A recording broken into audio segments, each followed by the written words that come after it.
pada hari ini kami dari kelompok 3 yang beranggotakan saya sendiri, Iqbal Jabal Marjan, dengan NIM 220244102, dan ada teman saya Gilang Ramadan S. Luwau dengan NIM 220244109, dan terakhir ada Irham Aadia Muhammad dengan NIM 220244116. Nah, kami akan mempresentasikan materi 4 tentang pemodelan dalam artificial intelligence atau kecerdasan buatan. Oke, pembahasan kali ini yang pertama membahas pemodelan dalam MSS. Oke, slide selanjutnya. Nah, jadi ada model statistik atau analisis regresi. Model ini digunakan untuk mencari relasi di antara variabel. Kemudian model ini merupakan preprogram dalam tool software pengembangan GSS. Yang kedua ada model finansial. Model ini untuk pengembangan laporan pemasukan dan proyeksi data finansial untuk beberapa tahun. Nah, model ini semi struktur dan ditulis dalam bahasa khusus DSS yang disebut dengan EPS. Yang ketiga ada model optimasi. Model ini dibuat menggunakan model manajemen sains yang disebut pendekatan linear programming dalam rangka menentukan pemilihan media. Nah, model ini untuk menggunakan model ini DSS perlu antarmuka untuk berhubungan dengan software yang lain. Nah, pembahasan selanjutnya ada aspek dalam pemodelan. Nah, di sini ada 4 poin dalam aspek dalam pemodelan. Yaitu yang pertama ada identifikasi masalah dan analisis lingkungan. Saya uraikan sedikit. Di mana langkah pertama dalam pemodelan adalah mengidentifikasi masalah. Yang dipecahkan ini melibatkan pemahaman lingkungan atau konteks di mana masalah tersebut muncul. Nah, dengan analisis yang tepat, kita bisa memahami faktor-faktor yang mempengaruhi sistem dan bagaimana interaksi antara elemen dalam sistem tersebut yang terjadi. Nah, yang kedua ada identifikasi variabel. Setelah masalah diidentifikasi, langkah selanjutnya adalah menentukan variabel yang relevan. Nah, variabel ini faktor yang akan digunakan dalam pemodelan, baik sebagai input atau variabel independen maupun output atau variabel independen. Nah, pemilihan variabel ini yang tepat sangat penting untuk membangun model yang akurat. Poin ketiga ada perkiraan atau forecasting. Nah, forecasting ini adalah proses memprediksi hasil dari masa depan berdasarkan data dan data historis dalam pemodelan AI. Nah, forecasting sering dilakukan menggunakan algoritma pembelajaran mesin atau machine learning yang dilatih untuk mengenali pola dan frame dan berguna untuk membuat keputusan yang lebih baik berdasarkan prediksi masa depan. Yang terakhir ada model dan manajemen model. Nah, setelah model dibangun, langkah berikutnya adalah pengelolaan model tersebut. Ini termasuk pemeliharaan, penyelesaian kerja, dan peningkatan model seiring waktu. Model ini perlu diupdate sehingga secara berkala agar tetap relevan dengan perubahan data atau kondisi lingkungan. Nah, lalu manajemen model ini memastikan model dapat digunakan secara efektif untuk memecahkan masalah yang ditentukan. Jadi setiap aspek ini penting untuk memastikan model yang dibangun mampu memberikan solusi yang akurat dan dapat diandalkan. Oke, slide selanjutnya. Nah, di sini ada berbagai jenis model.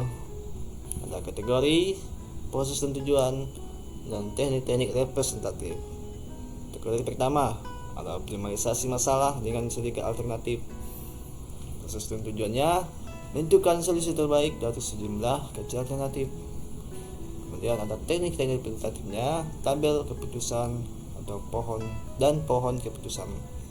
Ketiga selanjutnya ada optimalisasi via algoritma. Proses dan tujuannya menemukan solusi terbaik dari sejumlah besar alternatif dengan menggunakan proses pendekatan langkah demi langkah. Kemudian teknik implementatifnya ada model pemrograman matematika linier dan lainnya. Kemudian ada model jaringan. Nah, kategori selanjutnya ada optimalisasi via rumusan analitik. Proses dan tujuannya adalah menemukan solusi terbaik dalam satu langkah dengan menggunakan satu rumus. Jadi teknik implementatifnya beberapa model inventory. Kemudian kategori simulasi, proses dan tujuannya menemukan satu solusi yang cukup baik atau terbaik di antara berbagai alternatif yang dipilih dengan menggunakan eksperimen sehingga terjadilah tipe implementatif. Ada beberapa tipe-tipe simulasi gitu. Jadi ada kategori statistik. Ada proses dan tujuannya menemukan solusi yang cukup baik dengan menggunakan aturan. Kemudian ada teknik implementatifnya, ada pemrograman heuristik atau sistem pakar. Kemudian ada kategori model-model prediktif. Proses dan tujuannya memprediksi masa depan untuk skenario yang ditentukan. Dan teknik implementatifnya ada model forecasting dan analisis Markov. Kemudian terakhir model lainnya. Proses dan tujuannya memecahkan kasus bagaimana jika dengan menggunakan sebuah rumus. Dan teknik representatifnya pemodelan keuangan Whiting Lines. Pembahasan selanjutnya ada model statis dan dinamis. Yang pertama ada analisis statis atau model statis. Jadi dia mengambil satu kejadian saja dalam suatu situasi. Selama kejadian tersebut semuanya kejadian dalam satu interval, baik waktunya sebentar atau lama. Dia diasumsikan adanya stabilitas di sini. Contoh, pendapatan triwulan atau tahunan. Ada kemudian mengenai keputusan mengenai membuat sendiri atau membeli satu produk. Kemudian analisis dinamis atau model dinamis. Dia digunakan untuk mengevaluasi skenario yang berubah tiap saat. Jadi, model ini tergantung pada waktu. Dapat menunjukkan tren dan pola pada waktu tertentu. Contoh, proyeksi rugi laba 5 tahun, di mana data input seperti biaya, harga, dan kuantitas berubah dari tahun ke tahun. Lalu ada pembahasan kepastian dan ketidakpastian dan risiko. Nah, cukup saya jelaskan sampai sini. Untuk penjelasan selanjutnya atau pembahasan selanjutnya akan dilanjutkan oleh teman saya. Oke, jika ada kesalahan atau kekurangan dari penjelasan saya, mohon dimaklumi. Sekian, terima kasih. Perkenalkan, nama saya Ramadan Muhammad. Di sini saya akan melanjutkan materi pembahasan dari teman saya. Pembahasan yang akan saya lanjutkan adalah kepastian, ketidakpastian, dan resiko. Terdapat 4 poin pada kepastian, ketidakpastian, dan resiko. Yang pertama adalah bagian dari proses pengambilan keputusan, meliputi evaluasi dan perbandingan berbagai alternatif. Yang kedua adalah selama hal tersebut dilakukan, maka perlu untuk memprediksi hasil akhir dari setiap alternatif yang diajukan. Yang ketiga adalah situasi keputusan yang sering diklasifikasi berdasarkan apa yang diketahui atau diyakini oleh pengambil keputusan mengenai hasil yang diperkirakan. Yang terakhir adalah pengetahuan diklasifikasi menjadi 3 kategori. Yang pertama adalah kepastian, ketidakpastian, dan risiko. Ini adalah contoh diagram yang menunjukkan hubungan antara tingkat pengetahuan, kepastian, dan ketidakpastian dengan konsep risiko dalam konteks pengambilan keputusan. Pada diagram paling atas terdapat pengetahuan bertambah atau kepastian, dan di diagram paling bawah terdapat pengetahuan berkurang atau ketidakpastian. Dan di Di tengah-tengah antara pengetahuan yang lengkap dan ketidakpastian terdapat resiko. Di sini kita memiliki informasi yang cukup untuk mengetahui adanya kemungkinan hasil yang berbeda, tetapi tidak memiliki kepastian total tentang apa yang akan terjadi. Kita lanjut ke diagram penuh. Terdapat 3 poin. Yang pertama adalah representasi grafis dari sebuah model yang digunakan untuk membantu mendesain, mengembangkan, dan memahami model. Yang kedua adalah format standar. Pada format standar terdapat 3 bentuk variabel. Yang pertama adalah segi 4 untuk variabel keputusan. Yang kedua adalah lingkaran untuk variabel yang tidak dapat dikontrol atau dilanjut. Yang ketiga adalah oval atau variabel hasil atau hasil akhir. Dan poin terakhir adalah variabel yang dihubungkan dengan anak panah yang mengindikasikan arah pengaruh atau hubungan. Dan inilah contoh diagram penuh dengan menggunakan model laba. Dan terdapat contoh gambar diagram alir yang menjelaskan model laba dalam suatu bisnis atau kegiatan ekonomi. Kita lanjut ke analisis keputusan dengan sedikit alternatif. Terdapat tabel keputusan yang merupakan cara mudah untuk mengorganisasikan informasi dalam sebuah cara yang sistematis. Contoh, memaksimalkan hasil investasi setelah 1 tahun. Di sini terdapat tabel. Di dalam tabel terdapat alternatif, pertumbuhan kuat, stagnasi, dan inflasi. Pada alternatif terdapat obligasi dengan pertumbuhan kuat 12,0%, stagnasi 6,0%, dan inflasi 3,0%. Pada saham terdapat 15,0% untuk pertumbuhan kuat dan stagnasi 3,0% dan min 2,0 untuk inflasi. Dan terakhir adalah CD dengan pertumbuhan kuat 6,5%, stagnasi 6,5%, dan inflasi 6,5%.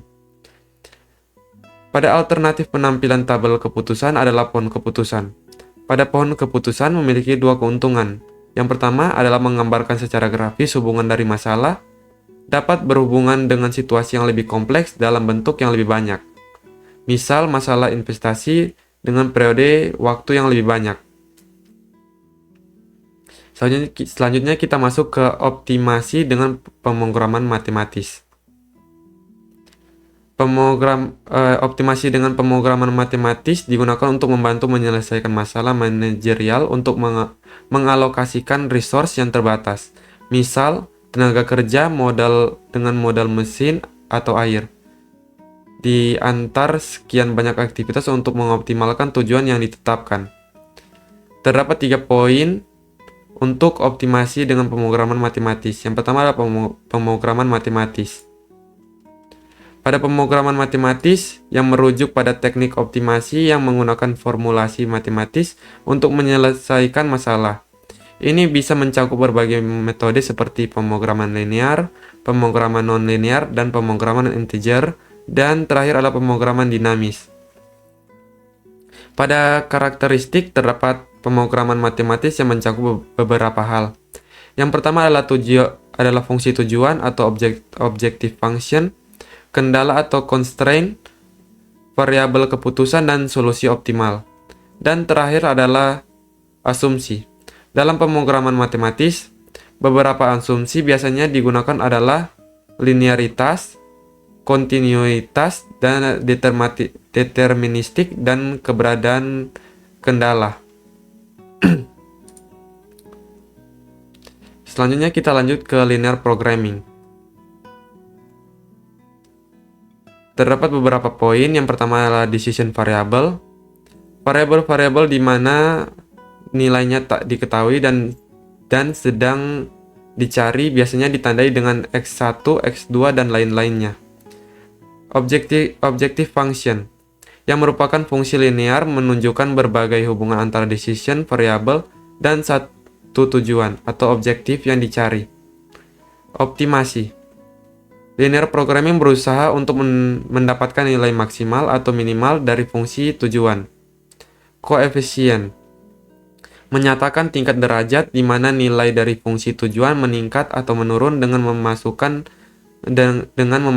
dalam solusi satu unit dari setiap decision variable. Koefisien input-output atau teknologi. Koefisien dari variabel batasan disebut dengan koefisien input-output. Ini mengindikasikan tingkat pemakaian atau penggunaan resource. Ditampilkan pada sisi kiri batasan. Kapasitas atau kapasitas. Kapasitas atau ketersediaan dari berbagai resource biasanya dinyatakan dengan batas atas atau batas bawah, berada pada sisi kanan batasan. Dan ini adalah gambaran pemrograman linear yang bertujuan untuk meminimalkan biaya atau fungsi tujuan, sambil memenuhi beberapa kendala atau batasan yang terkait dengan spesifikasi teknis seperti kecerahan dan hue. Untuk pembahasan selanjutnya akan dibahas oleh teman saya, yaitu Gilang S. Luao. Sekian dan terima kasih. Assalamualaikum warahmatullahi wabarakatuh. Perkenalkan, nama saya Gilang Ramlan S. Luao dengan NIM 220241009. Baik, saya di sini akan melanjutkan presentasi dari teman saya yang tadi. Langsung saja, di sini kita masuk dalam simulasi dan keuntungan kerugian simulasi. Dalam simulasi dan keuntungan kerugian simulasi terbagi menjadi beberapa bagian. Yang pertama itu dalam MSS. Simulasi adalah teknik untuk melakukan percobaan, seperti misalnya waktu dengan komputer digital pada suatu model dari sistem manajemen. Yang kedua, karakteristik utama. Simulasi digunakan bila mana permasalahan yang ada terlalu kompleks atau sulit bila diselesaikan dengan cara teknik optimasi numerik, misalnya LP. Kompleksitas di sini berarti bahwa permasalahan tadi tak bisa dirumuskan untuk optimasinya atau perumusan yang terlalu kompleks. Yang ketiga itu keuntungan simulasi. Teori simulasi relatif mudah dan bisa langsung diterapkan. Simulasi secara umum mengizinkan kita memasuki kompleksitas kehidupan nyata dari suatu masalah. Simulasi lebih bersifat deskriptif daripada normatif. Yang terakhir itu kerugian simulasi. Tak mungkin menjamin solusi yang optimal. Membangun model simulasi seringkali memakan waktu lama dan membutuhkan biaya. Solusi dan inferensi dari satu kasus simulasi biasanya tak bisa ditransfer ke permasalahan yang lain. Kita masuk dalam metodologi tipe percobaan dalam simulasi. Untuk metodologinya itu terbagi beberapa simulasi. Yang pertama itu definisi masalah, yang kedua testing dan validasi model, yang ketiga desain percobaan, yang keempat melakukan percobaan, yang kelima evaluasi hasil, yang terakhir itu implementasi. Percobaan dalam simulasi ini terbagi menjadi 8 langkah. Yang pertama itu kita tentukan ukuran kinerja sistem yang diinginkan. Yang kedua, gambarkan sistem dan distribusikan probabilitas elemen probabilistik. Yang ketiga itu rancang distribusi probabilistik kumulatif. Yang keempat, tentukan representasi bilangan terkait distribusi kumulatif. Yang kelima, ambil contoh acak untuk setiap elemen probabilistik. Yang keenam, catat ukuran kinerja dan variannya. Yang ketujuh, ulangi langkah 5, 6 hingga hasil stabil.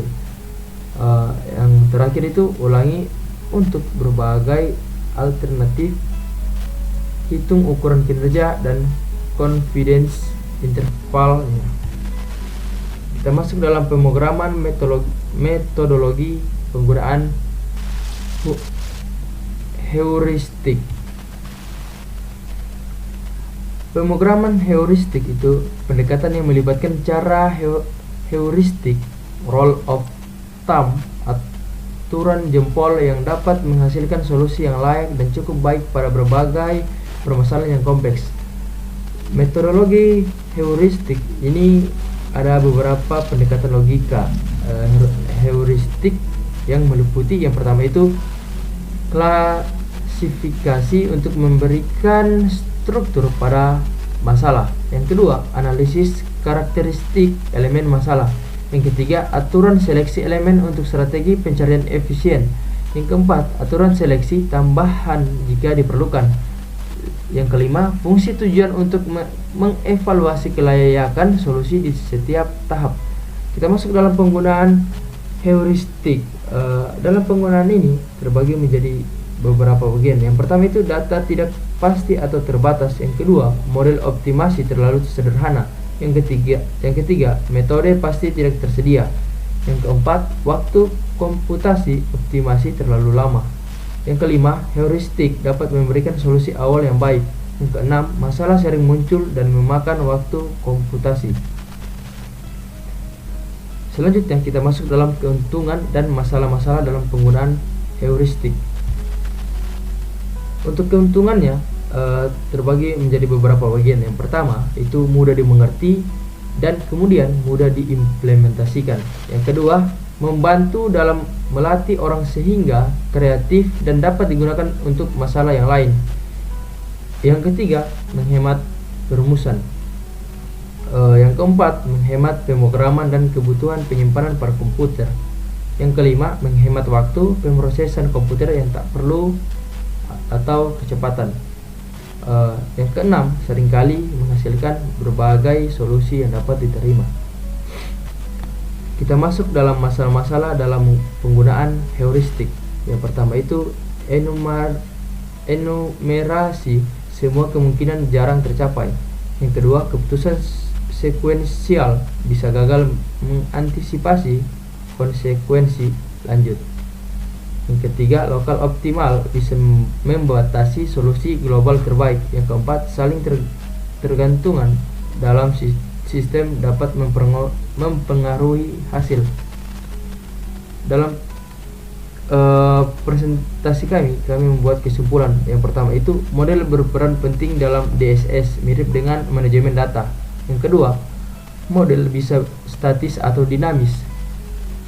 Dianalisis dalam kondisi kepastian, risiko atau ketidakpastian.